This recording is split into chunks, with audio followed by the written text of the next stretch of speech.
Vamos con información económica. El Banco Central ajustó al alza sus estimaciones de crecimiento de la economía en el año 2026 entre un 2 y un 3%. En el informe de política monetaria IPOM de diciembre de 2025, el último, además se destaca que la inflación se reduce más rápido de lo esperado y ya parte de aquello lo había entregado, obviamente también en el comunicado con respecto a la TPM, a la tasa política monetaria, donde también hubo un descenso. Queremos conversar de este tema con Jorge Berríos, analista económico de la Universidad de Chile. ¿Cómo está, Jorge? ¿Cómo estás? Muy buenas tardes. Muchas gracias por acompañarnos. Jorge, de las cifras generales que entrega este IPOM, ¿cuál es la mejor noticia? La mejor noticia, considerando que el Banco Central siempre es bastante conservador en sus cifras, habla de que hay una convergencia con relación primero a la inflación, que eso afecta al bolsillo de las personas. Por lo tanto, hay una convergencia más cercana a un 3,5 para este año, dependiendo de diciembre, y también para el próximo año cercano a al 3%, que es la política que fija el Banco Central. Esa es muy buena noticia porque significa, primero, que estabilizamos la economía, ya pasamos los chubascos grandes que tuvimos de las inflaciones con respecto al año 2022-23 y se ve mejores perspectivas económicas. Eso en central en una parte. Después el Banco Central hace varias apreciaciones complementarias. La primera, que hay una mejor percepción respecto al movimiento de la economía, y eso se está viendo claramente en algunos indicadores, por ejemplo, el tema de la demanda del consumo interno, el tema de la inversión en capital fijo, llegó al 7% cuando los otros años estuvimos negativos. Por lo tanto, eso es bastante significativo en términos de lo que uno espera para el próximo año, en términos de cómo está moviéndose la economía. Y también el Banco Central dice, hemos llegado a una convergencia a nivel internacional, que la economía se está moviendo. Eso hace en Estados Unidos, la FED bajó la tasa de referencia. Eso es muy importante acá en Chile por las tasas largas, que la tasa larga está muy indexada a los créditos hipotecarios.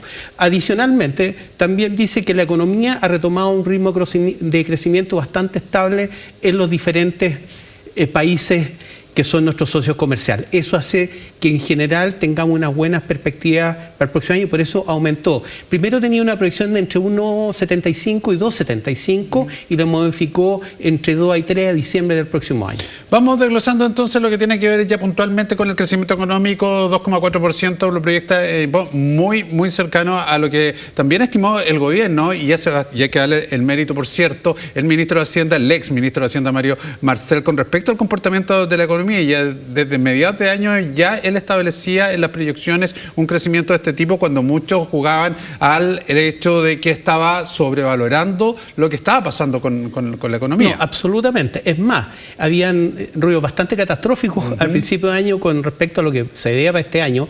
Inclusive el propio Banco Central estimó entre 1,75 y 2,75. Es decir, estamos más cerca del rango alto que del rango bajo, independiente que podamos criticar que es bajo el crecimiento, pero lógicamente estamos en el rango más alto y más cercano a la tasa máxima que se había proyectado, lo que es bastante bueno. Un porcentaje para el otro año que no hemos visto dentro de las proyecciones tanto del Banco Central como de los expertos es un 3% de crecimiento en la parte alta para el próximo año. ¿Qué impulsa esa cifra? Los movimientos internacionales, la nueva administración, lo que se proyecta, además con que las nuevas autoridades podrían generar movimiento en la economía. Ahora, hay dos cifras del banco. Uno dice entre 1,75 y 2,75, llegando a diciembre entre 2 y 3. Ahora, eso significa que hay factores que dice que hay una reactivación a nivel mundial, pero hay algunos factores que están favoreciendo a Chile.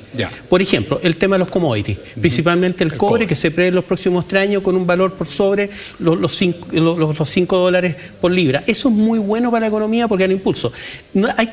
Por ejemplo, una cosa muy importante, en la última declaración de impuestos, la Escondida subió un 49% la tributación, más de 2.500 millones de dólares en tributación. Eso está que hay un ciclo muy alto y que puedan entrar otras empresas, factores productivos y se incrementen inversión en el área minera. Está pendiente el área minera del litio. Está pendiente el tema, por ejemplo, del hidrógeno. Por lo tanto, el área minera, aun cuando estuvo media negativa en los últimos meses, siempre impulsó la economía en los últimos años. Por lo tanto, ahí hay un gap bastante grande. Otro elemento positivo, la baja del precio del petróleo a nivel internacional. Independiente de que nunca estuvo tan alto como el 2008, sí hay un incentivo que está mucho más bajo y eso también nos beneficia porque nosotros estamos indexados a los precios internacionales. Y adicionalmente, dada la expectativa que hay con la economía, la baja de prácticamente 100 pesos en el tipo de cambio.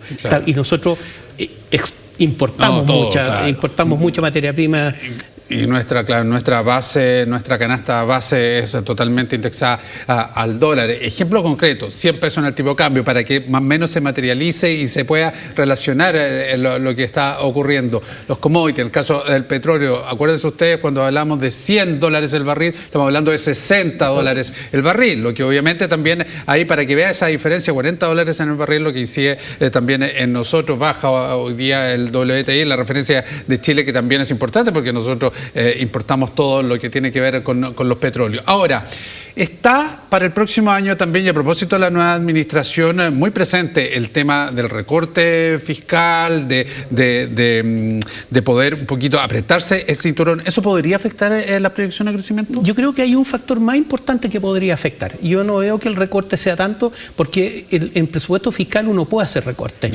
que no afecten ni a temas sociales, ninguno, que sean recortes, por ejemplo, temas flota de auto, compra de activos. Yo creo que hay recortes que se pueden hacer sin necesariamente afectar el tema social o de inversión en obras públicas, ese tipo. No creo. Lo que sí hay un tema que está pendiente es cuál es la deuda que va a dejar el gobierno.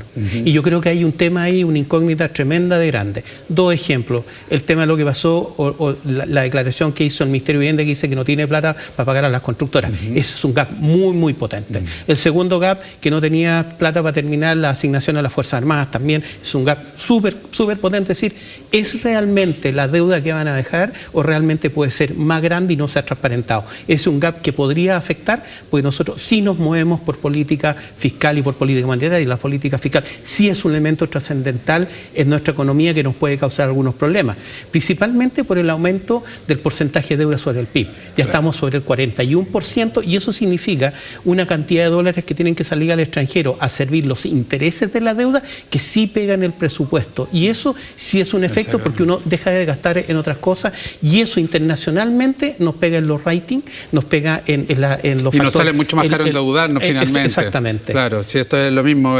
Mientras no nos comportemos bien, nuestros productos de manera personal van a ser muy caros. Sabemos eso, y lo hemos explicado acá, que cada uno en su comportamiento define más o menos cuánto extra puede cobrarse a cada persona a propósito de aquello. Con los países pasa lo mismo. Si se portan mal, las tasas de interés son mucho más altas, y eso afecta al país. Para el 2027 la proyección ya baja en torno a los 2026, 1.5% de crecimiento, y todo esto hablamos bastante del crecimiento porque también lo hemos dicho acá, su directa relación con la creación de empleo, con el fomento de la actividad. El 2027, ¿por qué podría haber un descenso?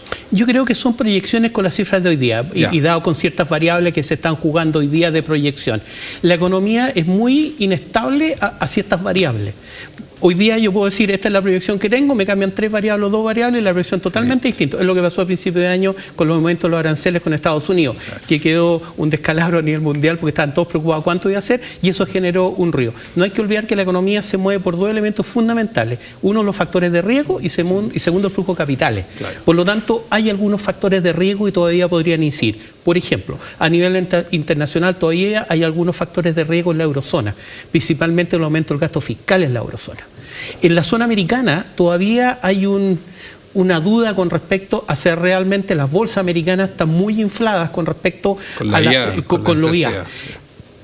Pasó con los .com en un minuto, que se desinflaron y produjo un colapso en la bolsa, pero hoy día a lo mejor las IA son más tangibles. Pero igual hay una preocupación a nivel mundial con respecto a la sobrevaloración que están teniendo hoy día las empresas ligadas a la IA. Eso nos podría generar algunos problemas a nivel internacional, y es lo que dijo el Banco Central.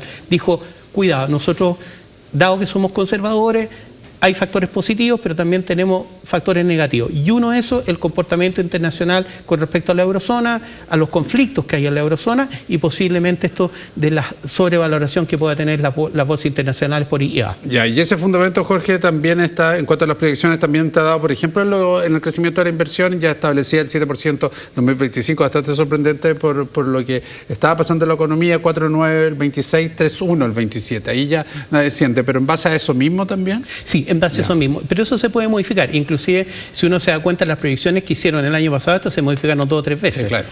Y fueron bastante más positivas. Ahora, va a depender de la inversión que traigamos, de que se liberen algunos temas de permisología con algunos proyectos que son muy relevantes para Chile. Hay que considerar, por ejemplo, que en el hidrógeno verde estamos hablando de 11.000 millones de dólares. Entonces, esos son elementos trascendentales que no pueden hacer cambiar cualquier variable. Ya. Ahora, a nivel internacional pasa exactamente lo mismo. Ya. ¿Se puede alcanzar el piso que han puesto los equipos económicos de la nueva administración, complementado con la de los candidatos que no llegaron a la primera vuelta y que tienen que sostener, y nuestra economía tiene que sostener un piso en 4% de crecimiento? Yo creo que no todavía, pero sí yo creo que vamos a estar sobre el 3. Tengo más esperanza. ¿Por qué? No porque haya un cambio de gobierno, ni mucho menos, que genera mucha expectativa, porque pasamos ya los nubarrones, ya pasamos la incertidumbre. Cuando uno genera incertidumbre, todos los índices se van a piso. ¿Por qué? Porque nadie quiere invertir, todo detiene la inversión. Eso se dio las convenciones y series de factores, por ejemplo, las modificaciones de los temas tributarios. Eso genera mucho ruido en los mercados, nacionales o internacionales. Eso están fuera. Y eso permite que la economía por sí misma logre un dinamismo. Yo soy más confiado en la economía. Hay muchos proyectos pendientes de inversiones, hay muchos proyectos en Chile que todavía están por desarrollarse, pendiente de la permisología o pendiente de algunos factores que se liberen, pero yo soy más confiado por sobre el 3 para el próximo año. De verdad yo creo que la economía ya está tomando un dinamismo. Por ejemplo, ha sido súper importante, siempre hay crítica a la gente, pero yo creo que, tengo que decir, una muy buena política que se implementó y reaccionó en forma inmediata al mercado, que son los 50.000 subsidios de 4.000 UF con garantía del Estado. Eso permitió que inclusive los bancos empezaran a pelearse las tasas, a bajar las tasas. ¿Para qué? Porque sabía que el Estado garantiza entre los 5 y los 15 años, está garantizado. Podían haber un poquito más llegado a las 5.500, que es la clase media un poquito más emergente, habría sido mejor. Pero ahí hay un incentivo directo que ya modificó el tema del crecimiento, por ejemplo, en el sector inmobiliario, que es el sector más deprimido que estuvo en los últimos 3 años. Y que se hizo bastante rápido, lo que puede ser también un indicador de una señal que en una futura administración, en medidas como esa, rápidas, que se ejecuten y que tengan impacto inmediato, también puedan incidir de manera positiva. Jorge de Ríos, analista de la Universidad de Chile, muchísimas gracias por haber estado estos minutos con nosotros. Gracias a ustedes. Que estén muy bien. Faltan 3 minutos para las 6, nos vamos a una pausa, regresamos con más noticias.